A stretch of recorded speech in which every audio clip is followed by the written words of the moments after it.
Mas no momento não tem nada lá, não. Não, tudo bem, mas me fala uma coisa, eu consigo compartilhar a tela inteira aqui e ver o chat ao mesmo tempo? Não.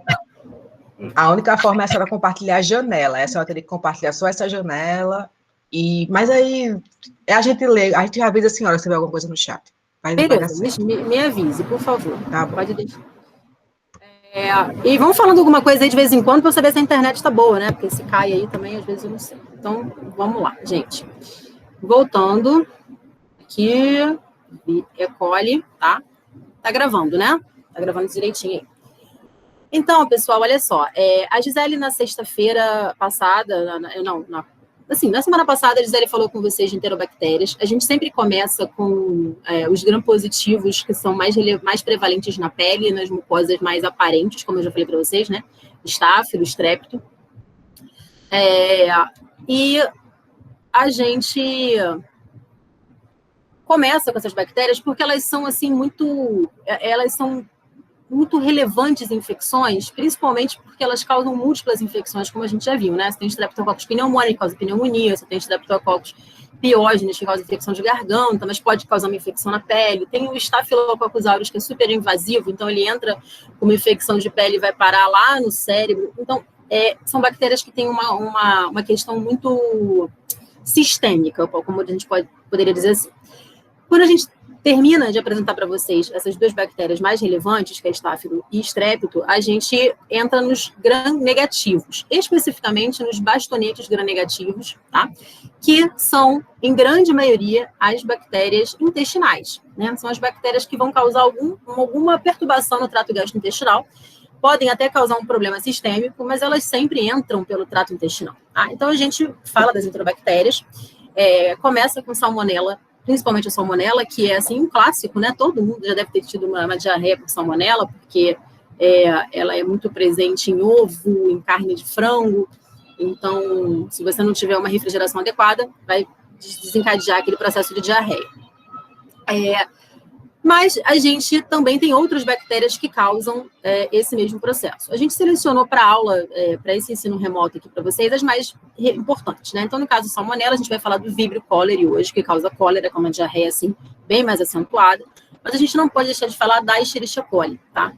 A Escherichia coli é até uma maldade a gente colocar ela numa aula da medicina. Por quê? Porque, normalmente, nos cursos da saúde, medicina, enfermagem, eu só falo mais das bactérias, assim, que são patogênicas, né? Que causam, assim, quadros patogênicos bem relevantes. E a Escherichia coli, ela, por natureza, não é uma bactéria patogênica. Ela é uma bactéria inofensiva, tá? Ela não causa infecções. Normalmente, 99,99999% das Escherichia coli não tem potencial de causar um processo, assim, de agredir o seu organismo do nada. Ela não é uma bactéria virulenta, tá? Ela é um gram-negativo bem cheio de flagelos, e ela é uma das bactérias mais facilmente cultiváveis do mundo. Por isso, ela é hoje a bactéria mais estudada no mundo. Tudo que você quer fazer hoje, você faz. Se você quer conhecer o funcionamento de uma bactéria, você vai estudar a E. coli, tá?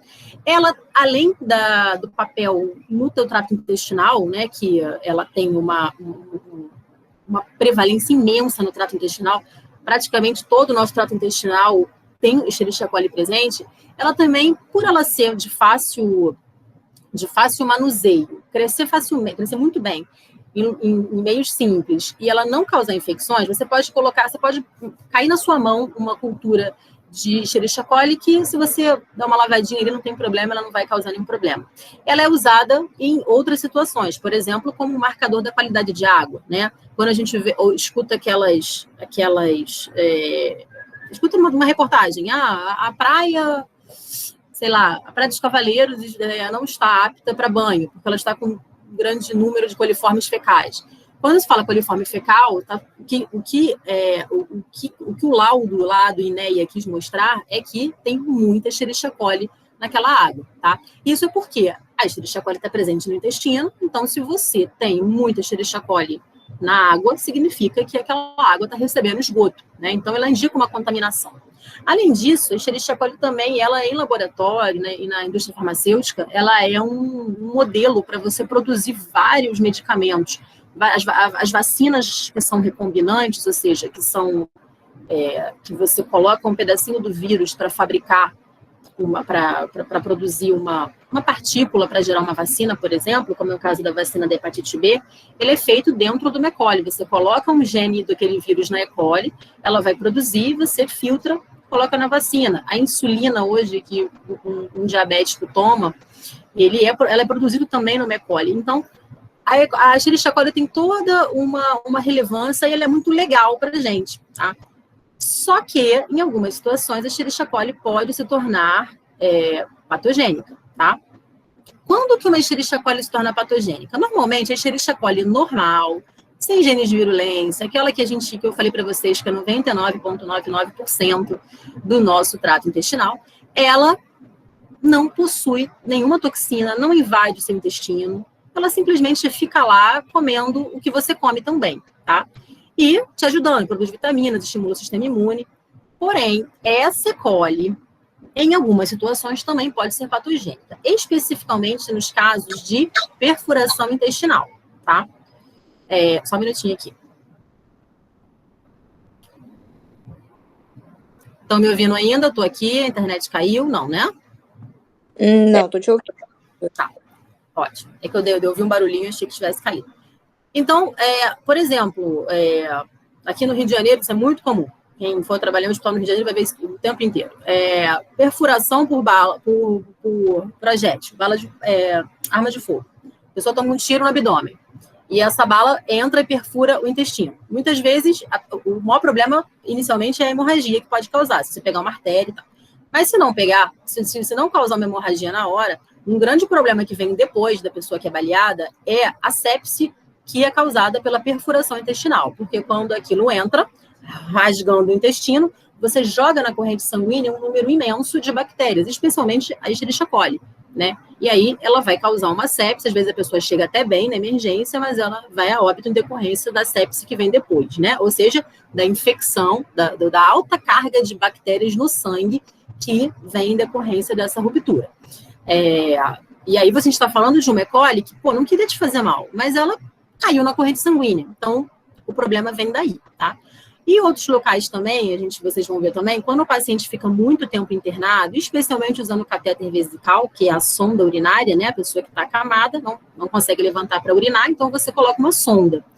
E aquela sonda, ela fica ali diretamente na bexiga, e às vezes bactérias ou do ambiente, ou do próprio trato intestinal do paciente, elas começam a caminhar, literalmente, porque essas bactérias são muito móveis, e acessam aquela sonda, tá? Então, aí você tem as infecções do trato urinário, que são geradas pelo uso das sondas, né? Um grande número de infecções hospitalares é causada por esse quadro, tá? Um paciente que fica um mês com sonda é 100% de chance de desenvolver uma infecção urinária. Então, tem uma relevância muito grande mesmo a Escherichia coli comensal. Agora, essa Escherichia coli, que vive aí no nosso intestino muito bem, sem causar problemas em situações normais, ela também pode adquirir alguns genes de virulência. Então, ela é uma bactéria legal, boazinha, inofensiva, que acaba adquirindo alguns fragmentos genéticos que tornam ela uma super E. coli, né? Ela começa a ter um potencial de te causar uma infecção. E a gente vai falar muito rapidamente delas, tá, gente?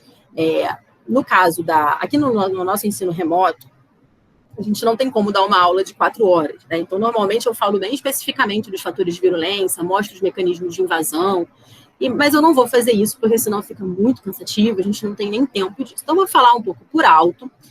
Os slides, eles estão bem, assim, eu acho que estão bem explicativos. Vocês tendo dúvidas, vocês me perguntam depois, tá bom?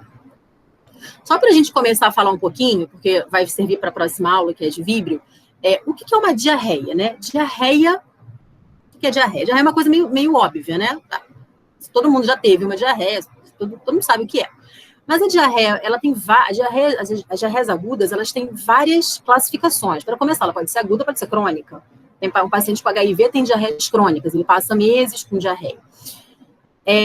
No caso das diarreias bacterianas agudas, que é aquela que a pessoa está super bem, uma hora começa a ir no banheiro o tempo inteiro, ela pode ser causada por vários mecanismos, tá? Então, você pode ter os seus enterócitos intactos, ou seja, as suas células intestinais podem estar perfeitas, não foram rompidas, não foram destruídas, mas você está com um processo diarreico, ou seja, aquelas células estão ou sem poder absorver água, ou então mandando muita água para fora. Você pode ter um caso onde os seus enterócitos estão lesionados por algum processo, tá? E aí ou eles morrem, ou então eles estão com alguma alteração que a velocidade é desfeita. E aqui a gente vai ver algumas Escherichia coli fazem isso. Ou então você tem bactérias algumas diarreias que são causadas por invasão da bactéria no enterócito. Né? Então, você pode ter um enterócito intacto, um enterócito lesionado, mas a bactéria continua do lado de fora, ou você pode ter uma bactéria que invadiu o seu enterócito. E aí ela pode causar uma infecção generalizada e ficar ali na parte de baixo da mucosa, vai depender, tá? As nossas Escherichia coli, que nós vamos ver aqui, elas fazem diferentes processos, tá? A primeira, e que eu acho que é uma das mais importantes, porque é a mais clássica de todas e a mais estudada, é o que a gente chama de EPEC, que é a enteropatogênica. A gente vai ver mais para frente que todas elas são patogênicas, né? Então, na verdade, esse nome ele ficou um pouco genérico demais para o que ela faz.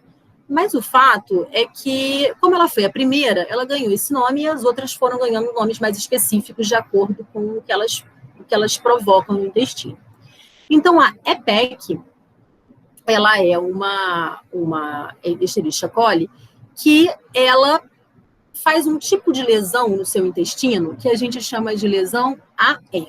Dá uma olhadinha nas imagens. Isso aqui é uma microscopia de uma Escherichia coli, tá? São essas bolinhas. Aqui na microscopia não está aparecendo os flagelos dela, né? Porque normalmente ela é uma bactéria bem cabeluda, ela é cheia de flagelos. Aqui ela já perdeu os flagelos. E isso aqui, essa partezinha de baixo, esse caulezinho, é o seu enterócito, tá? A E. coli, todo mundo conhece um intestino, certo? Vocês conseguem imaginar aí na cabeça de vocês o intestino que tem aquelas microvilosidades, aquelas velocidades, aquele sobe e desce? Vocês conseguem visualizar isso? Fala aí, Sim. Então, Sim. o que a Escherichia coli enteropatogênica faz? Ao chegar no seu intestino, ela se adere. Aqui essa imagenzinha preta e branca, ela mostra um pouquinho essas microvilosidades aqui nesse cantinho esquerdo. Quando ela chega, ela apaga a vilosidade. Ela vai empurrando para baixo e a vilosidade deixa de existir em volta dela. Então, ao mesmo tempo, ela vai mexendo nesse citoesqueleto aqui embaixo e ela fica num pedestal, percebe? Ela faz o intestino fazer um pedestal para ela fica lá no alto e não deixa mais essa microvilosidade existir. E onde não tem microvilosidade, não tem absorção. Então, você acaba tendo uma diarreia, um problema absortivo. A gente chama de essa formação desse pedestal, ou seja, essa exclusão, esse apagamento das vilosidades, e essa formação desse pedestal de lesão AE. A lesão AE, ela vem do inglês, né? Attachment effacing. O attachment, que é a adesão, e o effacing, que é o que a gente chama de apagamento. Acho que vocês vão ver mais para frente, bem mais para frente, quando vocês forem trabalhar, por exemplo, forem ver obstetrícia, existe um termo que é o apagamento do colo do útero. No momento do parto, o colo do útero, ele apaga, né? Ele deixa de existir enquanto uma estrutura para a criança poder sair. Então, é justamente o que acontece com as microvilosidades. Quando a bactéria chega, você apaga a velocidade. Ela some. Enquanto estrutura, ela não está mais ali.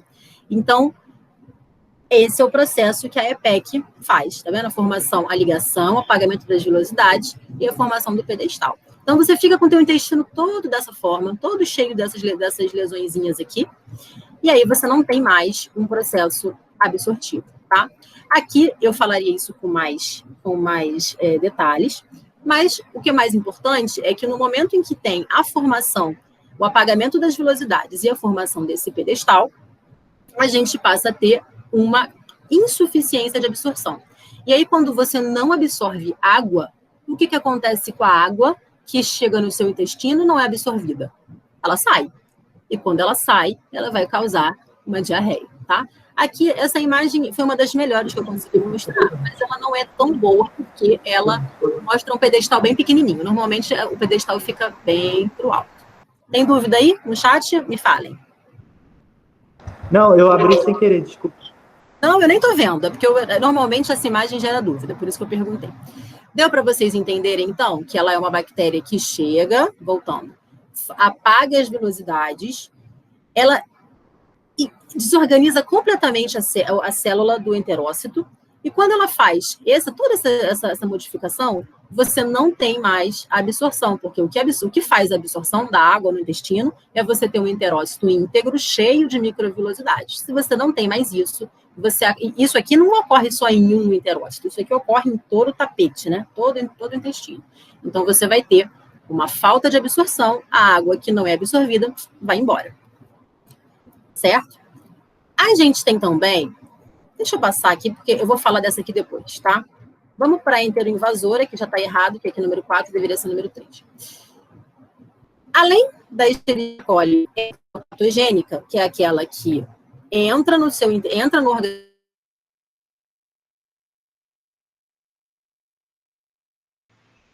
Professora, a senhora não está falando. Não sei se caiu. Tá desligado o microfone. Por que será que desligou de repente? Tá, não. Peraí. Mas estamos lhe ouvindo agora, estamos lhe ouvindo. Agora tá vendo? Eu acho que eu tô com problema no meu... O meu computador ele tem um problema no fone, no áudio, na recepção do áudio. Eu só consigo falar nele com o fone de ouvido. E eu acho que também já tá começando a ficar ruim isso aqui. Podemos voltar para EIEC? Estão me ouvindo bem? Dá para ouvir, professor. Então, olha só. Visualizar. A gente já falou da EPEC, que é enteropatogênica, agora vamos falar da EIEC. A EIEC, eu falaria para vocês que é um mecanismo semelhante à Shigella, mas como vocês não viram Shigella, o que eu vou fazer? Eu vou explicar para vocês como funciona, e quando vocês forem ver a aula de Shigella da Gisele, vocês vão ver que é a mesma coisa. A Shigella é uma bactéria muito parecida, né, com a Escherichia coli, e ela produz uma toxina que a gente chama de toxina de Shiga. E a toxina de Shiga, ela faz uma série de processos que levam à invasão da célula. E a Shigella, ela faz um seguinte mecanismo, ela entra pela célula M. Vocês já viram com o professor Celso célula M? Só por curiosidade, porque eu não sei. Vocês já viram o que é a célula M do intestino? Não é aquela que faz sinalização com o sistema imune? Isso. O que acontece? Pensa comigo, o seu intestino, ele tá cheio de bactéria em cima, tá cheio de alimento passando em cima, e embaixo você precisa ter, como você tem um local com muita bactéria, você tem um local com muita comida passando, um lugar assim, muito, muito sujo, você precisa ter embaixo do teu intestino um sistema imune muito bem estabelecido para você não deixar que aquelas bactérias te causem infecção, que aquele alimento, por algum motivo, ele entre, algum corpo estranho entre para dentro do teu organismo. Então, você precisa ter aqui embaixo, no nosso sistema imune de mucosas, o GAUT, né, no caso do intestino, acho que o Celso vai falar disso, ele é muito complexo. O intestino é um grande sistema imune na parte de trás dele, né? É como se os enterócitos, eles fossem um muro que divide um monte de gente querendo invadir de um pessoal que está te protegendo aqui desse lado de fora. Então, você tem aqui um monte de células da resposta imune, como macrófagos, células dendríticas que ficam circulando por aqui, mas você precisa também ter um posto de controle, que é por onde essas células da resposta imune passam, caso elas precisem resolver algum problema aqui na luz intestinal. A gente chama essas células, que são esses postos de controle, esses portões, de células M, tá? A célula M, ela é muito patrulhada, ela não permite que nada passe através dela, mas algumas bactérias conseguem fazer isso. A Shigella faz, e no caso, a Escherichia coli, a enteroinvasora, faz a mesma coisa. Só que, aí o que ela faz, a Escherichia coli? Ela entra pela célula M, e aqui fica sempre um macrófago verificando o que entra através da célula M. E a Escherichia coli enteroinvasora, ela tem esse nome porque, obviamente, ela invade, ela consegue enganar esse macrófago, ela entra por esse macrófago, né? O macrófago, na verdade, ele fagocita, só que é isso que ela quer que ele fagocite ela. E quando ela é fagocitada, ela destrói o macrófago, e aí ela consegue ter acesso aqui por baixo a todos os outros enterócitos, tá?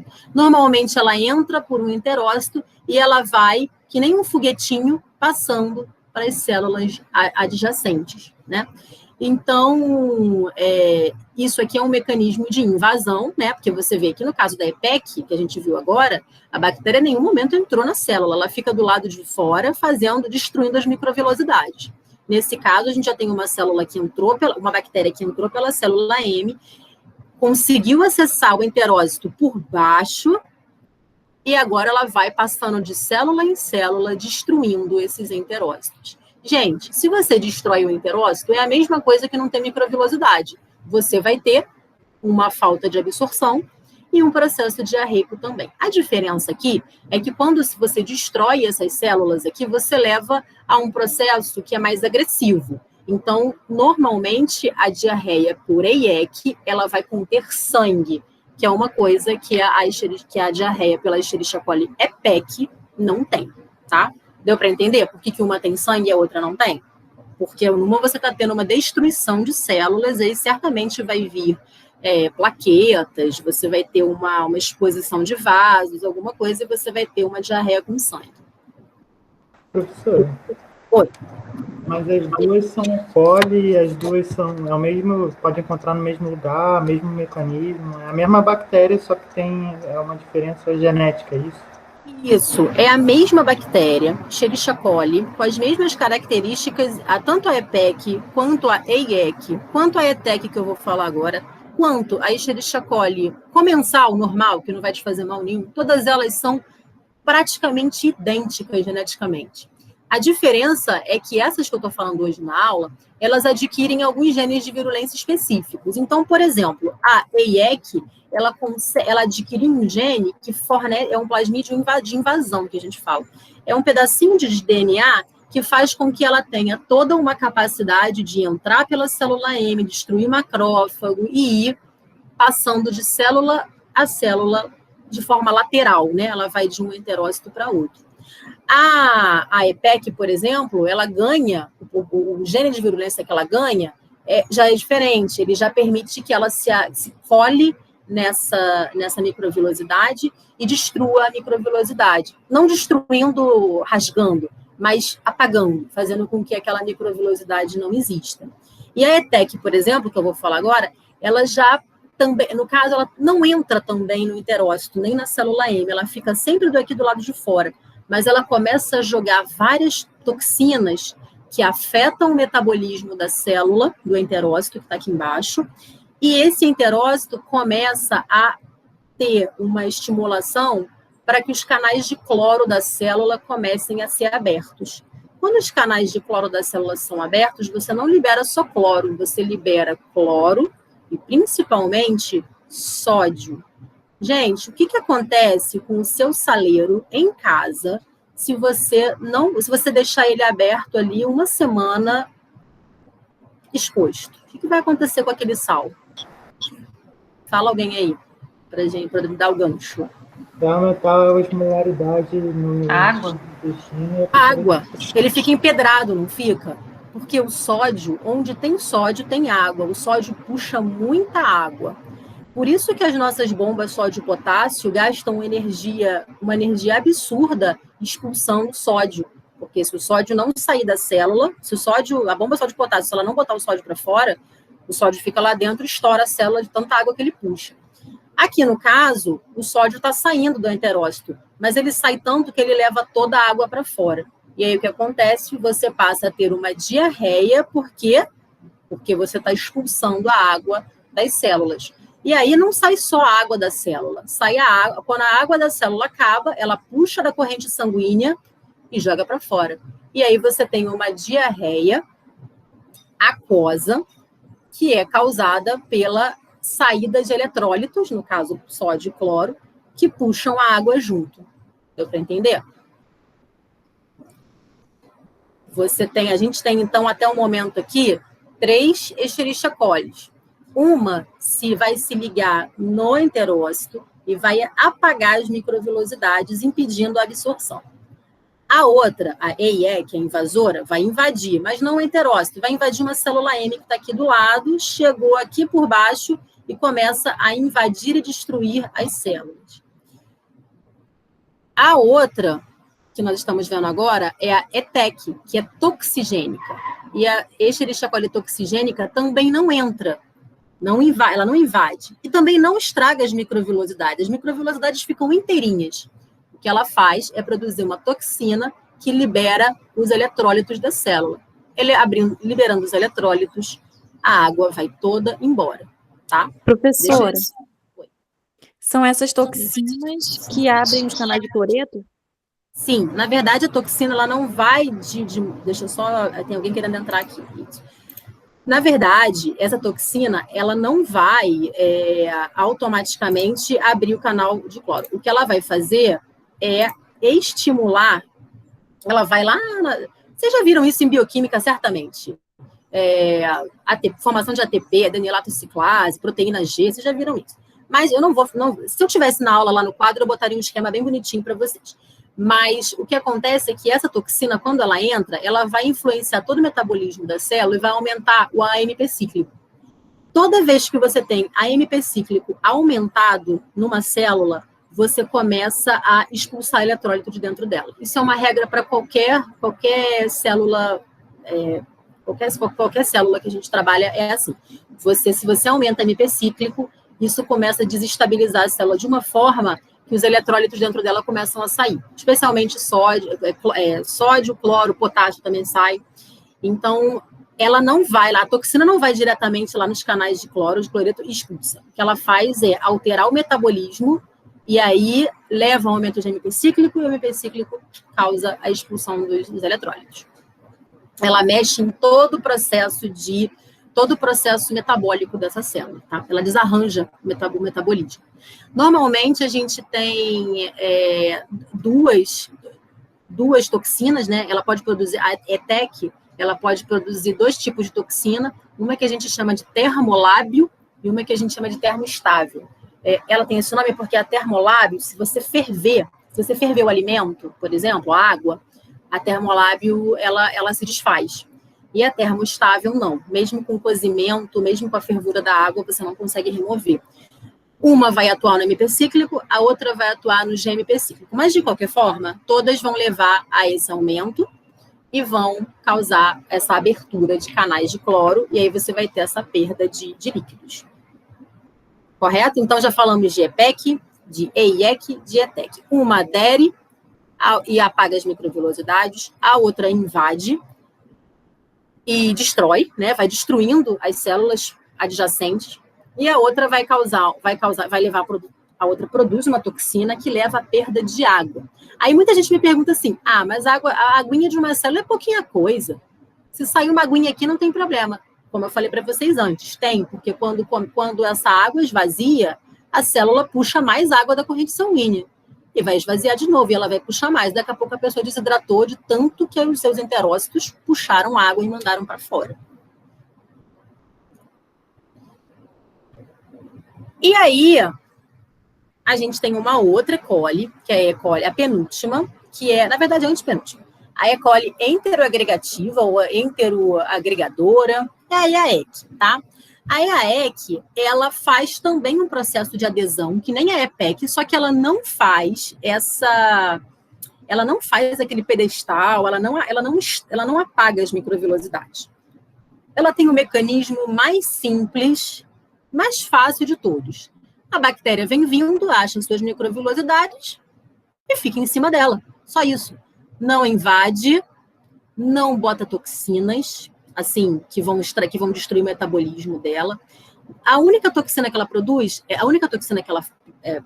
vai induzir a liberação de um muco. Então, fica como se fosse um catarro no intestino. Mas não é, a pessoa não vai ter uma diarreia por causa daquela expulsão de água. E ela, em nenhum momento, estraga o seu... Na hora que, se você tratar essa diarreia e a bactéria morrer, o seu enterócito continua íntegro, do jeito que ele sempre foi. Aí a gente olha e pensa assim, né? Essa é a mais simples de todas, né? Essa aqui é a mais inofensiva, porque ela não estraga a microvilosidade, não invade, não produz toxina, não faz nada. Ela só vai produzir um biofilme. Pois é, gente, mas essa é a mais perigosa de todas, tá? A EAEC, normalmente, é a mais problemática, porque é essa aqui que vai causar, por exemplo, as altas taxas de mortalidade infantil causadas por diarreia. A diarreia, hoje, ela ainda é, assim, não é mais a causa principal de mortalidade em criança menor de 1 ano. Na verdade, a causa principal é a prematuridade, mas em criança que nasceu e foi para casa, a Escherichia coli enteroagregativa é a principal causa de mortalidade por causa da diarreia, né? A criança, ela tem acesso a uma água que não está tratada, um alimento que não está adequado. Essa Escherichia coli entra, ela começa a se depositar, faz um biofilme bem intenso em todo o intestino da criança, e tudo que ela come ou bebe não é mais absorvido, né? Então a criança vai tendo aquela diarreia crônica, vai entrando naquele processo de desidratação, de desnutrição contínua, né? Não absorve nutrientes, passa-se meses e a criança continua com uma diarreia persistente, uma absorção muito prejudicada, não cresce porque não consegue absorver nutrientes, começa a ter uma falha na imunidade, porque também não está comendo, e morre assim. Tá? Então, esse aqui é um dos grandes problemas que a gente tem, especialmente no Brasil, né, em países assim, em desenvolvimento, né, que não tem acesso à água, é a EAEC. Tá? Então, você vê, o mecanismo é mais simples, mais inofensivo, mas é o mais perigoso. Tá? Justamente porque ela não causa nada agudo, ela não fere o intestino, então ela vai ficando e causando todo esse processo bem grave. Tá? Então, a gente falou... Oi, pode falar. Mas nesse caso é o que causa diarreia exatamente? Eu não entendi. Então, olha só, pensa aqui desse ladinho aqui. Isso aqui não é você está vendo assim, esse intestino e as microvilosidades aqui, não tá? Sim. A criança toma o leite lá dela. Ela vai entrar e esse leite vai ser absorvido aqui, né? Vai ser digerido e vai entrar, e é assim que tem que ser com todo mundo. Quando você tem uma EAEC chegando e aderindo aqui, formando esse biofilme, você tapa o intestino. Então, tudo que a criança come vai embora. Não é absorvido. Por que não é absorvido? Porque não teve contato com o intestino. A bactéria tampou as suas microvilosidades. Se tampou as microvilosidades, tudo que você come fica aqui disponível na luz intestinal. E aí, gente, tudo que fica disponível na luz intestinal, especialmente a água, e a água vai arrastando o restante de tudo que você come. Tudo que fica aqui parado e não é absorvido, ele sai, né? E quando ele sai, ele carrega, os nutrientes não foram absorvidos, eles saem inteirinhos. Então, não adianta a criança comer, ela come, mas o nutriente não é absorvido porque você tem uma camada de bactéria impedindo essa absorção. Deu para entender? Deu, muito obrigada. E, na verdade, todos esses processos diarreicos, eles são causados por isso, porque você apagou lá no início, a EPEC, ou apagou a microvilosidade, ou a bactéria invadiu e destruiu os enterócitos, ou então ela está jogando água para fora e tudo está saindo, mas, de qualquer forma, a água que está entrando, ela está indo para fora. Ela não está ficando, né? E normalmente o nutriente que entra, ele também não consegue ser aproveitado, porque você está naquele processo da água saindo. Então, todas elas vão causar esse processo. Essa aqui, no caso, olha, quando a gente falou aqui, a ETEC, ela vai causar uma diarreia muito mais aguda, porque você tem de uma hora para outra a água sendo jogada para fora. A EIEC também faz isso, porque você vai ter uma destruição do enterócito, né? E vai dar uma inflamação naquele local, vai ter um sangramento, então é um processo mais agudizado. A EAEC e a EPEC também, tá? Mas a EAEC mais. A EAEC faz um processo mais silencioso, é uma diarreia que é quase branda, mas que vai ficando. A criança come e não cresce, come e não engorda. Ela está sempre com aquele aspecto desidratado. Por quê? porque você tem o intestino dela que deveria estar livre para receber o nutriente, a água, não consegue captar aquilo porque você tem uma camada de bactéria tampando aquela absorção. Ok?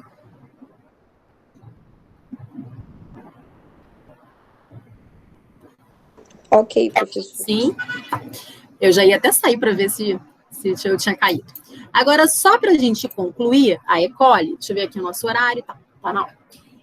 A gente já falou, então, da EAEC, que faz essa agregação, né? Ela faz, o nome disso aqui é o modelo tijolos empilhados, porque se você olha na microscopia, é direitinho. Vem uma camada de E. coli e se coloca em cima da luz intestinal. Vem mais uma, no fim, você tem assim, uma camada de 10 bactérias, tudo assim, uma em cima da outra, como se fosse um muro de tijolo. Mas você tem a EAEC, que faz esse modelo de agregação, que é esse tijolo empilhado. Você tem a ETEC, que aí, no caso, é a bactéria produzindo uma toxina que expulsa água. A EIEC, onde você tem a invasão da célula M e depois a invasão dos enterócitos, que são destruídos também depois dessa invasão. E a EPEC, onde a bactéria adere e faz esse modelo de pedestal. Ela apaga a microvilosidade. Mas eu queria falar também de uma Escherichia coli, que é mais rara. Ela andou fazendo muito sucesso nos Estados Unidos há um tempo atrás, porque teve um surto desse tipo de bactéria, desse tipo de Escherichia coli, que é a EHEC, né, a enterohemorrágica. A EHEC, na verdade, ela é uma EPEC, tá aqui no slide, turbinada, ou seja, ela começou como uma EPEC que produzia, ganhou aquele plasmídio, né, aquele gene de virulência, fez aquele pedestal e causou esse processo de má absorção. Só que, além desse gene de virulência, ela ganha também uma toxina parecida com a toxina de Shiga, que vocês vão ver que a Gisele vai mandar para vocês essa aula. A toxina de Shiga, a Shigella, ela invade a célula. Só para eu passar aqui para vocês verem. A EIEC, ela é parecida com Shigella porque ela invade, tá? Mas preste atenção, ela é parecida com a Shigella na invasão, mas a EIEC não produz nenhum tipo de toxina. Vamos voltar para a EHEC. A EHEC, ela já é parecida com a Shigella não porque ela invade, ela não vai invadir, ela vai ficar do lado de fora fazendo aquele pedestal que a EPEC faz. O que ela vai ter de parecido com a Shigella é a produção de uma toxina muito parecida com a da Shigella, que a gente, por isso, chama de Shiga-like, né? Uma toxina como a toxina de Shiga. Tá? Então, ela vai chegar, vai fazer aquele pedestal, só que ela vai apagar as microvilosidades, só que ela vai começar a destruir o RNA ribossomal. Como a gente já viu lá, desde o ensino médio, né, o RNA ribossomal dos ribossomos são as fábricas de proteínas da célula. Se você não tem mais ribossomo, a bactéria não produz proteína. E se não produz proteína, gente, acabou. Uma célula passa 100% do tempo produzindo proteína. Se você não produz proteína, a célula morre. E aí você vai ter, no caso da EHEC, inicialmente uma formação de um pedestal com apagamento das microvilosidades, mas ao mesmo tempo essa EHEC vai estar produzindo a toxina de Shiga, que vai destruir este enterócito. E aí você, assim como no caso lá da EIEC, você vai ter uma diarreia com sangue. Por quê? Esse enterócito foi destruído, causa aquela inflamação, expõe um vaso sanguíneo, e aí você vai ter uma diarreia causada pela morte da célula. Certo? Deu para entender até aqui? Então, que a EHEC, na verdade, ela é uma combinação de dois mecanismos. O mecanismo de apagamento de microvilosidades, mas também um mecanismo de produção de toxina que paralisa a síntese de proteínas. Não confundir com a ETEC. A ETEC também produz toxina, mas no caso da ETEC, a toxina dela é menos agressiva. Ela leva a expulsão de água, ela não mata o seu enterócito, tá? Como acontece aqui. Tá? E aí você vai ter uma diarreia com sangue. Deu para entender essa parte, para eu pular só para o agravamento da infecção por EHEC? Deu para entender, então, que ela começa com esse processo igualzinho a EPEC e depois o enterócito acaba morrendo? Professora, Diga. o sangue, então, na diarreia está ligado a ter destruição do enterócito necessariamente, né? Necessariamente, exatamente. Uma diarreia que não cause destruição do epitélio, você não vai ter sangue. Só se você tiver com outro processo além daquela diarreia. Mas normalmente você tem a diarreia aquosa, que é causada exclusivamente pela falta de absorção. Agora, a diarreia com sangue, ela já está associada a uma lesão, a uma destruição do epitélio, tá bom? Tá bem. Então, agora aqui, as coisas podiam ser mais simples, né? Podia ficar só no intestino, acabou, pronto, deu sangue, a pessoa se recupera e acabou. Pois é, mas não é assim que acontece na vida, né? Na vida sempre complica. O que acontece? Essa toxina que eu falei para vocês, que vai lesionar lá o enterócito, ela muitas vezes, tá aqui o enterócito, tá? E você tem lá, isso aqui é o intestino, sendo produzida a toxina, né, fez aquele pedestal, tal. Essa toxina, ela quase sempre, ela causa uma destruição do enterócito e a coisa para por aqui, causando a diarreia com sangue, como a gente já conversou. Agora, é possível que aconteça, dependendo da cepa, dependendo da virulência, dependendo do sistema imune da pessoa, como é que a coisa vai funcionar, é possível que essa toxina, ela acabe escapando desse enterócito que ela está destruindo e acaba caindo na corrente sanguínea. E aí começa um problema, porque ela começa a ficar circulando no seu sangue, circula, até que ela encontra o glomérulo renal, né? Uma vez que caiu no sangue, é questão de tempo até chegar no rim. Quando chega no rim, a toxina de Shiga, né, a toxina Shiga-like, né, da EHEC, ela começa a fazer lá no glomérulo a mesma coisa que ela fez no enterócito. Ou seja, destruir.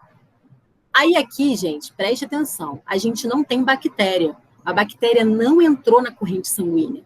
A bactéria continua paradinha lá no intestino. O que entrou no enterócito, destruiu o enterócito, caiu na corrente sanguínea, foi exclusivamente a toxina. A toxina está no sangue, a bactéria não. E quando a toxina chega no sangue, ela faz o que ela sabe fazer, destruir células. Ela destrói o enterócito, se ela chega no sangue e consegue parar no glomérulo, e ela para porque ela encontra um receptor para ela começa a destruir esse glomérulo renal, né? Essas células aqui. E aí, deixa eu fazer aqui, vamos tentar fazer uma coisinha para vocês entenderem aqui. Até botei Pensa aqui comigo. Isso aqui é o seu vaso sanguíneo. Tá vendo esse ótimo desenho que eu tô fazendo aqui? Vocês estão acompanhando? Glomérulo, célula, ótimo. Esse aqui é o seu vaso sanguíneo. Tá lá o seu vaso, as suas células estão passando.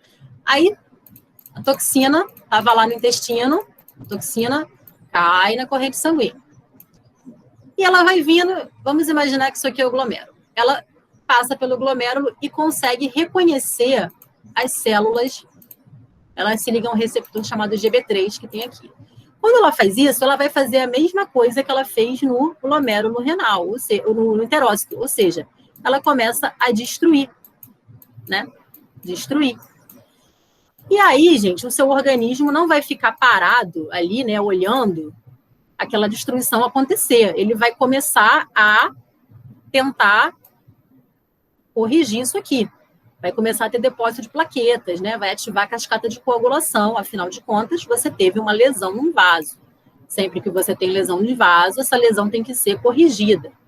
Aí você fica com múltiplos pontinhos de lesão e vai lá a cascata de coagulação tentar depositar fibrina aqui, tá? Então você fica com isso aqui todo cheio de fibrina. O que acontece? As suas hemácias estão passando.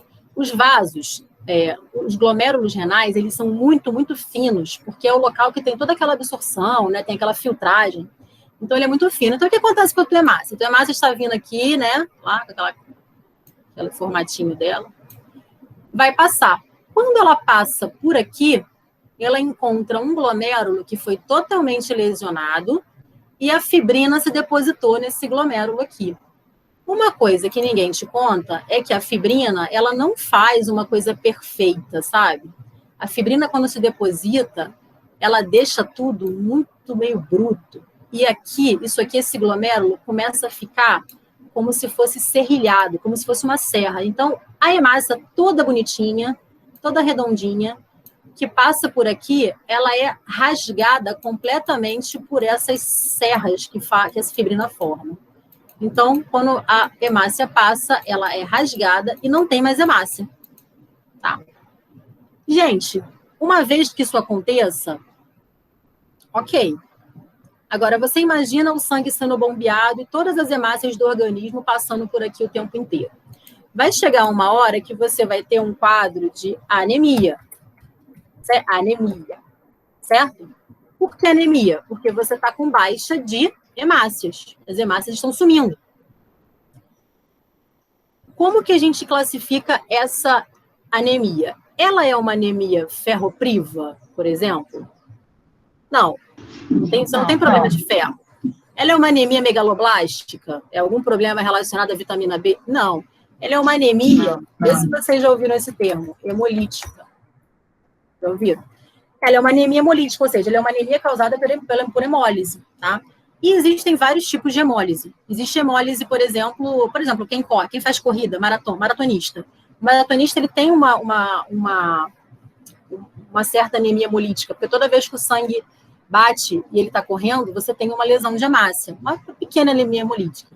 A gente tem uma anemia hemolítica muito conhecida, que é a eritroblastose fetal, que é quando a criança, né, existe uma incompatibilidade no tipo sanguíneo e as hemácias da criança são destruídas por anticorpos maternos. Agora, nesse caso, a nossa anemia hemolítica aqui não é a do maratonista e não é eritroblastose fetal. Ela está sendo causada por uma lesão nos vasos. Então, a gente chama de angio é vaso. Angiopática, porque os vasos estão machucados, eles estão com uma patologia aqui, eles estão feridos, né? Só que isso aqui não é um quadro muito extenso, então a gente chama de microangiopática. Então, a EREC, a nossa bactériazinha lá, que estava no intestino, ela entra no nosso organismo, a bactéria não, perdão, isso é muito importante, quem entra é a toxina, vai navegando na sua corrente sanguínea, encontra o glomérulo renal, começa a lesionar esse glomérulo renal. O seu organismo responde depositando fibrina, só que essa fibrina leva a uma consequência grave, que é a ruptura das hemácias que passam por aqui. E aí você estabelece um quadro de anemia hemolítica microangiopática, tá? Anemia porque perde hemácia, hemolítica porque essa perda é decorrente da lesão, da destruição de hemácia, e microangiopática porque ela é causada por microlesões nos vasos, tá? Então, isso foi a anemia hemolítica microangiopática, ela é um quadro muito grave, tá? Que se estabelece, a pessoa, ela entra numa insuficiência renal aguda, o seu glomérulo perde a capacidade filtrante, e isso aqui tem que ser tratado com uma certa urgência, porque a pessoa pode ir a óbito em decorrência disso, tá, gente? Então, normalmente, a EREC que causa isso, ela é um sorotipo específico chamado O157H7, tá? Como vocês viram lá na aula de E. coli, as enterobactérias, elas podem ser classificadas em alguns sorotipos de acordo com o antígeno da cápsula, do flagelo. Isso aqui, o número do O e o número do 7 não é importante, eu só quero que vocês entendam o mecanismo, tá? E entendam que a Escherichia coli é uma bactéria bastante inofensiva, mas algumas cepas adquirem a capacidade de te levar a quadros graves, tá? Quadros diarreicos, e tem um tipo, que é a EREC, que pode levar a um quadro de insuficiência renal aguda. Então, às vezes, o paciente aqui, quando chega nesse ponto, ele já nem tem mais a diarreia, mas você teve a consequência que foi causada por essa infecção. E lembrando que esse quadro não é causado pela invasão da bactéria. Tá? O que entrou aqui foi a toxina. Normalmente,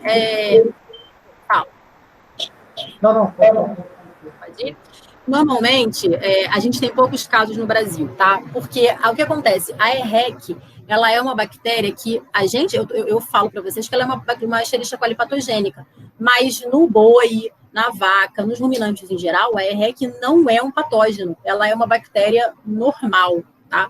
Ela é um comensal para o ruminante. Então, quando você tem o alimento contaminado pelas fezes do ruminante, aí é que você tem mais chance de desenvolver essa infecção. No Brasil, a gente tem poucos casos, tá? Mas em países onde o gado ele vive confinado, ou seja, o boi ele não fica no pasto, ele fica sempre como se fosse um curralzinho, né? Ele fica ali, ele come ali, ele faz o cocô dele ali. Então, a pele dele acaba se contaminando por fezes, porque ele não sai do lugar. Então, quando ele vai para o abate e aquela carne é processada, se ela tiver contaminação da pele dele, que é uma coisa muito fácil de acontecer, a pessoa come e aí ela pode desenvolver esse quadro. Tá? Então, houve muitos casos há um tempo atrás, principalmente nos Estados Unidos, e aí hoje tem todo um controle em cima da carne bovina por causa disso, tá? Porque é um quadro muito grave. Então, recapitulando, a gente falou de EPEC, que é a que apaga as microvilosidades e leva a essa falta de absorção. A gente falou da EHEC, que faz a mesma coisa que a EPEC, que leva a formação apaga as microvilosidades, mas ela também degrada proteína. Ela também leva a um processo de degradação do RNA ribossomal, paralisação da produção de proteínas e, consequentemente, a morte da célula. Essa bactéria, a enterohemorrágica, pode evoluir para uma síndrome hemolítica urêmica, que é a anemia hemolítica microangiopática. A gente tem também uma situação onde a Escherichia coli invade, a própria bactéria invade, e aí ela vai destruindo os enterócitos. Aqui, gente, olha, ela não chega na corrente sanguínea não, tá? Não chega no sangue, ela só fica invadindo o enterócito um do lado do outro. A gente tem a Escherichia coli enterotoxigênica, que produz toxinas e bota água para fora. E a gente tem aquela que forma aquele biofilme, né? Aquele biofilme que impede a absorção, que é muito associado à diarreia infantil. Normalmente, todas elas levam a febre baixa, tá? Febre baixa porque não tem bactéria no sangue, então não dispara, assim, uma febre muito alta. Tem dores aminoaminais. A EAEC e a EPEC podem cronificar, levando a mortalidade infantil, como eu falei para vocês, e a EREC e a TEC e a EC são sempre agudas, tá bom?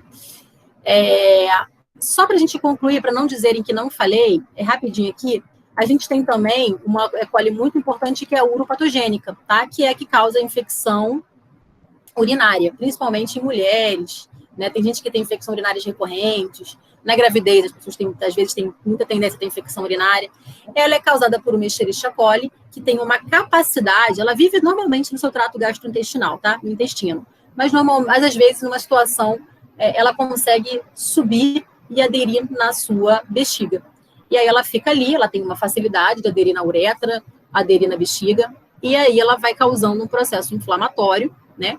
Que vai causar a infecção urinária comunitária. Aí não é porque o paciente ficou usando sonda. A infecção urinária comunitária normal, que é mais comum em mulheres, pelo tamanho da uretra, que é mais curta, né?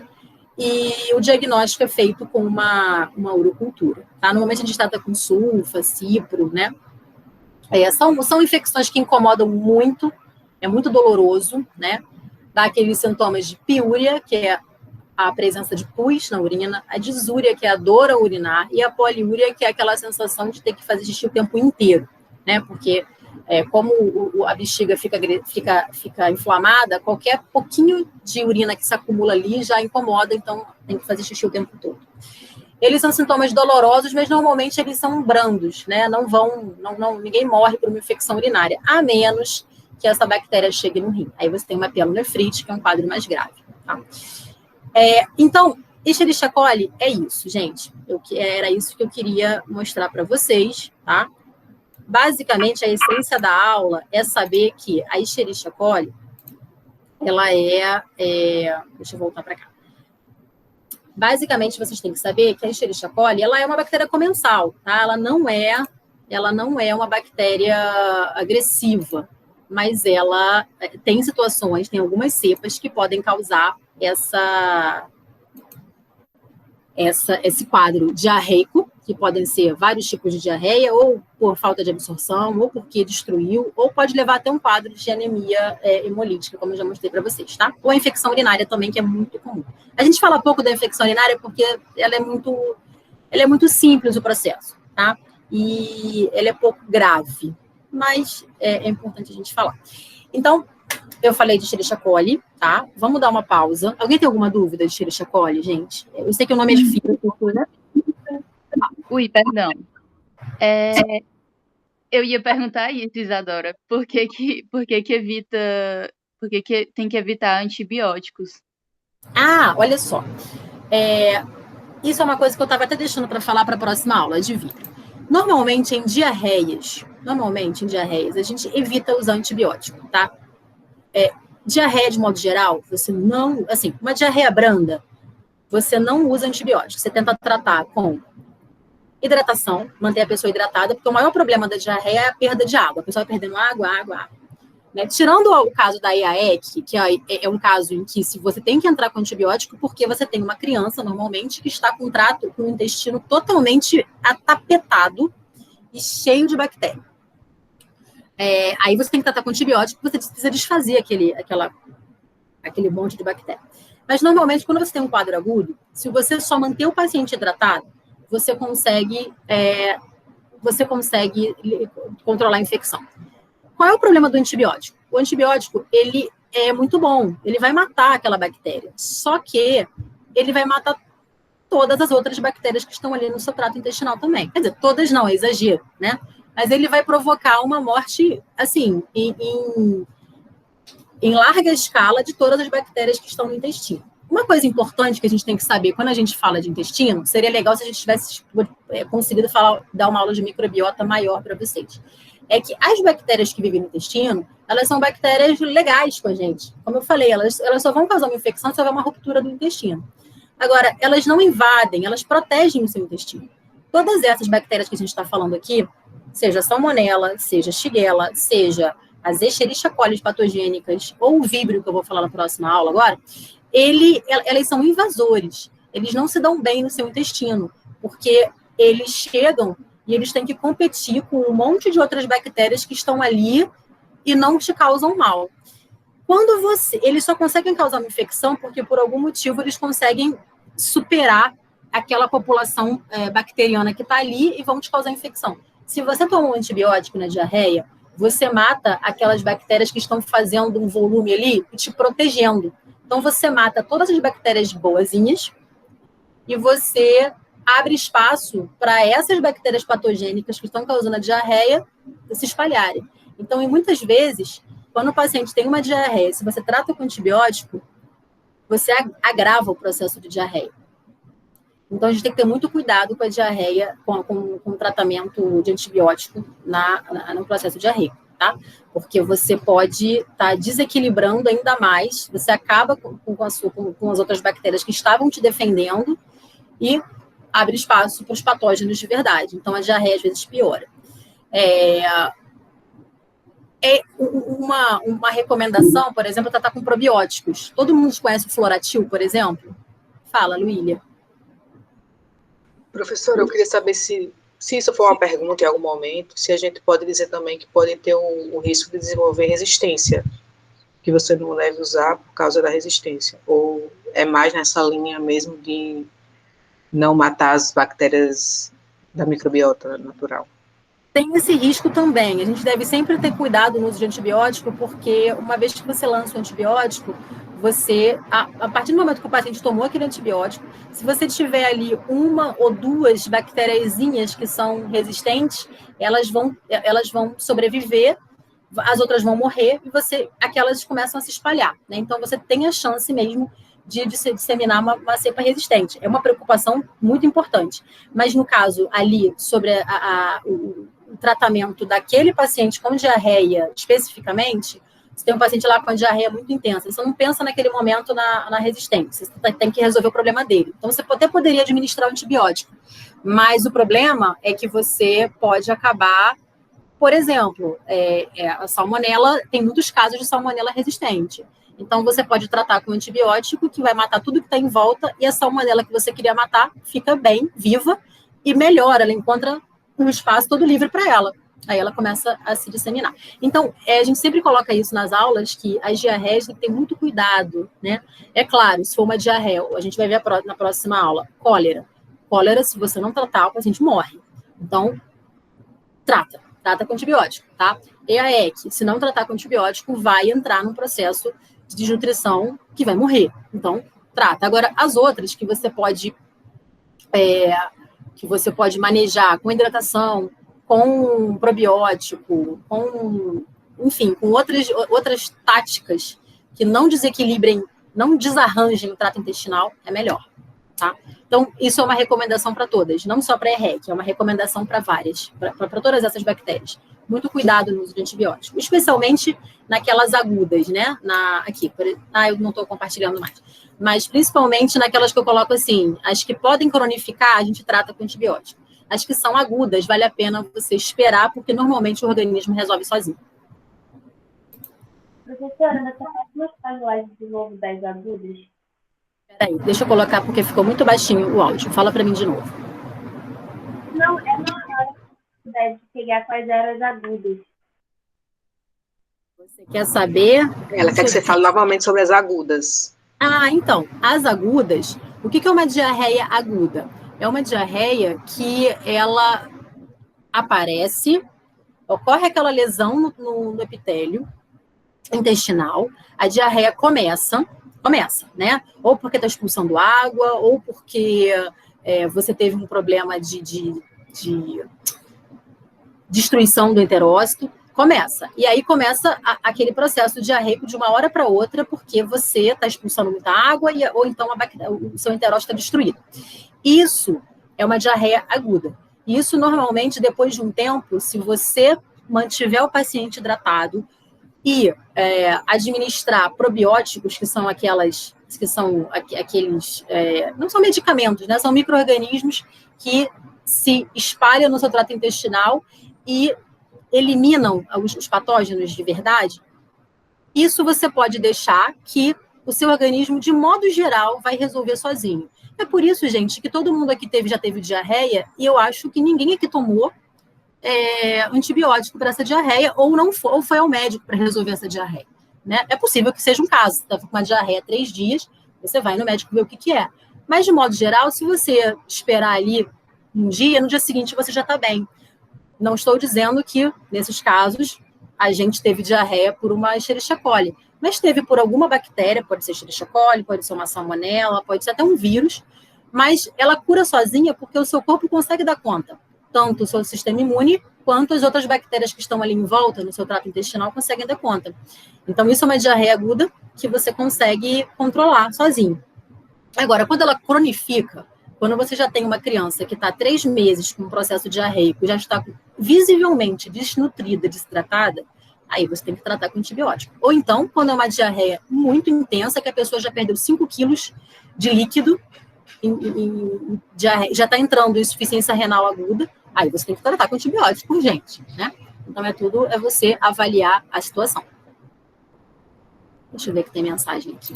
Professora, eu ia perguntar ainda sobre essa questão de, mas tudo bem que é melhor evitar antibiótico nessas diarreias mais agudas, mas eu fiquei pensando nessa síndrome hemolítica urêmica, por exemplo. Mas aí a senhora falou, né, que teria que ver caso a caso. Então, a síndrome hemolítica urêmica, por que você não trata com antibiótico?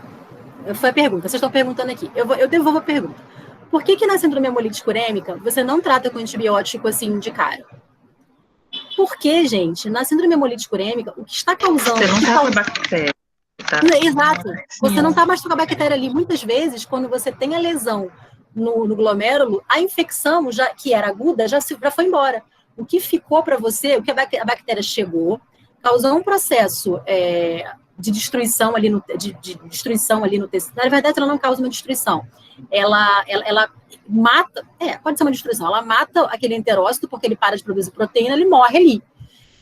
Normalmente isso é contido, a bactéria morre, o seu trato intestinal consegue dar conta de eliminar aquela bactéria, repõe o enterócito, mas a bactéria vai embora, mas te deixa uma lembrança, te deixa toxina. E essa toxina começa a causar, pouco a pouco, esse processo de anemia hemolítica microangiopática. Então, muitas vezes, na maioria das vezes, o paciente, quando ele desenvolve a síndrome hemolítica urêmica, ele não tem mais a bactéria, não adianta você colocar antibiótico. A bactéria já foi, né? Então, você tem que tratar a síndrome hemolítica urêmica, seja com diálise, seja com transfusão de sangue, fazendo aquele suporte. Se for detectado nas fezes desse paciente a bactéria, aí você trata. Mas preste atenção, se um paciente com síndrome hemolítica urêmica precisa de antibiótico, não é para tratar a síndrome hemolítica urêmica, é para tratar a diarreia que está acontecendo lá no trato intestinal dele, entendeu? O tratamento para síndrome hemolítica urêmica, para anemia hemolítica microangiopática, não é o antibiótico.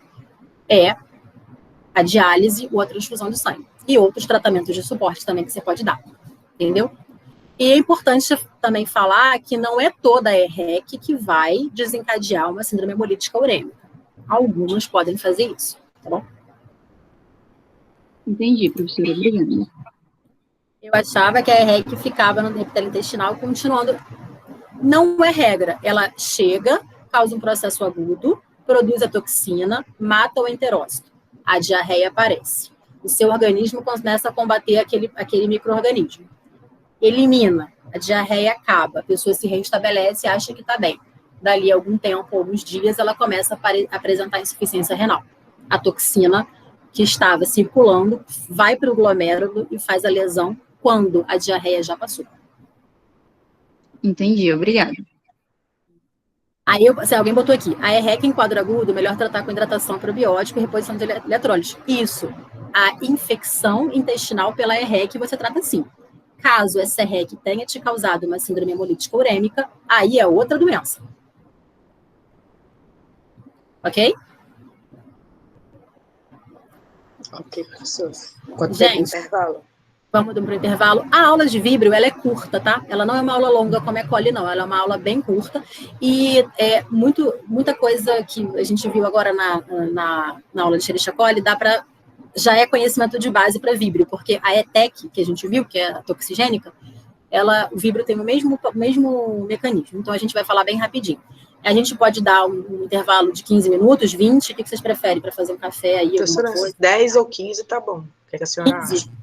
Tá, olha só, daqui a 10 minutos eu volto para a sala e dá tempo de em 15 minutos todo mundo voltar, a gente começa 11h15 em ponto, tá bom? Tá bom. Tá bom, professora. Vou dar uma saída aqui. Alguém fala aí. Fala, Mariana. A aula foi ótima, arrasou. Ela disse que a aula foi ótima, arrasou. Ah, obrigada.